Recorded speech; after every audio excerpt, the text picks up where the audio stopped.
Good morning guys, in front of me is LG L70 and let me show you how to perform a soft reset of this device.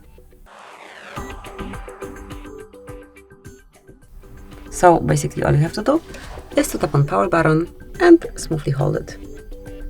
Keep holding.